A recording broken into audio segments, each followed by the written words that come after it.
আসসালামু আলাইকুম। সেনাবাহিনীকে প্রস্তুত থাকার নির্দেশ দিয়েছেন সেনাপ্রধান। হঠাৎ কেন এই নির্দেশটা আসলো? যখন সমন্বয়ক নাগরিক কমিটি বলেন বা উপদেষ্টার ভেতরে যে ছাত্র উপদেষ্টা রয়েছে তারা বলেন বিএনপির সাথে চরম তর্কে জড়াচ্ছে। নাহিদ বলছে যে এই 5 আগস্টের পর বিএনপি চেয়েছিল সেনাবাহিনীর একটা সরকার আসুক, ক্যান্টনমেন্টে তাদেরকে নিয়ে যাওয়ার জন্য, তাদেরকে বারবার বলা হচ্ছিল সেখানে নিয়ে যাওয়ার জন্য, এবং সেখানে গিয়ে একটা সেনা শাসন দেশের ভিতরে আনার জন্য। তবে ছাত্ররা রাজি হয়নি। রাজি না হতে ডক্টর ইউনূসকে এনে তারকে প্রদান করে একটা সরকার গঠন করা হয়। আরও বিভিন্ন বিষয়গুলো তিনি তুলে ধরেছিলেন, বিএনপি যেগুলো আসলে চেয়েছিল সেই বিষয়গুলো। এখন দেশের ভিতরে এমন একটা পরিস্থিতি দাঁড়িয়েছে, একদিকে বিএনপি আর একদিকে যেহেতু আওয়ামী লীগ নেই, আর একদিকে এখন তাদের প্রতিপক্ষ, প্রধান প্রতিপক্ষ জামাত দলের বাদ দিলেন, কিন্তু কথায় কথায় যদি প্রতিপক্ষ হয় তাহলে বৈষম্য বিরোধী ছাত্ররা রয়েছে, ছাত্র উপদেষ্টারা এবং নাগরিক কমিটি যে সদস্যরা রয়েছে তারা। আগামী ফেব্রুয়ারিতে এই বৈষম্য বিরোধী ছাত্ররা নতুন রাজনৈতিক দল আনতে যাচ্ছে, যার কারণে এই দলটাকে বিএনপি হুমকি মনে করছে। এখন দেশের ভেতরে পরিস্থিতি আসলে একটা টালমাটাল অবস্থা। আর এরই মধ্যে সেনাপ্রধান ওয়াকারুজ্জামান সাহেব তিনি বলছেন যে সেনাবাহিনীকে প্রস্তুত থাকার জন্য, যে কোনো সময় কিছু ঘটতে পারে। এখন পজিটিভ আছে, নেগেটিভ বিষয় আছে, যে যেভাবে ভাবে। তবে আমরা পজিটিভ মানুষ, পজিটিভ ভাবারই চিন্তা করে সেটা দেশের ভেতরের জন্য প্রস্তুত হতে পারে এবং দেশের বাইরের জন্য প্রস্তুত হতে পারে।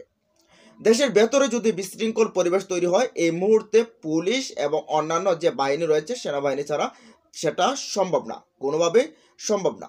তাহলে আবার সেনাবাহিনীকে হস্তক্ষেপ করতে হবে।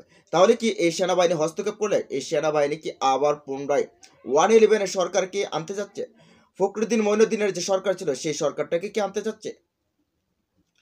আবার যে প্রস্তুত থাকার কথা বলছেন তিনি, সেটা যদি দেশের বাইরের কোনো পরিস্থিতি হয়, সীমান্তে আমাদের ইতিমধ্যেই কিন্তু বিএসএফ এবং বিজিবির মধ্যে চরম তর্ক চলছে এবং একে অন্যকে বাধা দিচ্ছে সীমান্ত বিষয়গুলো নিয়ে, এবং ভারত বলছে সীমান্তে নাকি তারা মহড়া দেবে।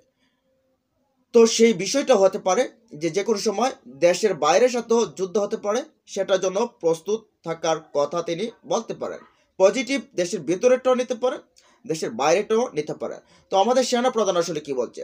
দেশের যেহেতু সিচুয়েশন একটা এলোমেলো একটা অবস্থা, বিএনপির সাথে বৈষম্য বিরোধীদের একটা এলোমেলো অবস্থা, যে বৈষম্য বিরোধী ছাত্ররা নেতৃত্ব দিয়ে আন্দোলনকে এই পর্যায়ে নিয়ে এসে একটা নতুন একটা অবস্থান কিন্তু দিয়েছে। তাদের সাথে যেহেতু কনফ্লিক্ট, দেশের অবস্থা ভালো না, সেই বিষয়টাতে কিছু ঘটতে পারে। যাহা ঘটে তাহাই রটে, আবার যাহা রটে তাহা কিছু না কিছু ঘটে। এখন যে কোনো ত্যাগ স্বীকারে প্রস্তুত থাকার আহ্বান সেনাপ্রধানের।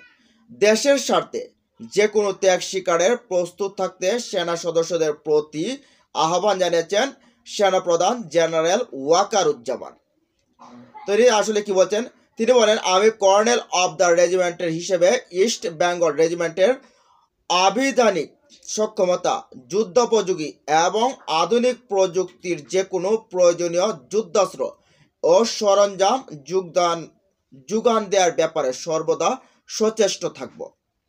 ইতিমধ্যে আমরা ইন্ডিজিয়াস ডিফেন্স ইন্ডাস্ট্রি তৈরির কার্যক্রম শুরু করেছি, যা আমাদের সক্ষমতাকে অনেকাংশে বৃদ্ধি করবে।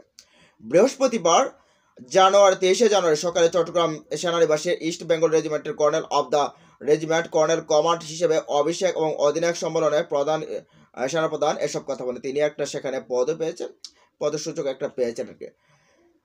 তো এটাকে নিয়ে আবার অনেকে অনেক মতই বলছে যে সেনা শাসন আসতে যাচ্ছে, সেনাবাহিনী ক্ষমতা নেবে। সেনাবাহিনী যদি ক্ষমতা নেওয়ার হতো তাহলে হয়তো 5 আগস্টের পর সেনাবাহিনী, যখন কোনো সরকার ছিল না দেশে, তখন সেনাবাহিনী ক্ষমতা নিয়ে নিতে পারত। সেই সময়টা যেহেতু সেনাবাহিনী হস্তক্ষেপ করি হয়তো বা করবে না, তবে আবার বলাও যায় না। আসলে রাজনীতির বা দেশের বা টোটাল নীতি পরিবর্তন ক্ষণে ক্ষণে হয়।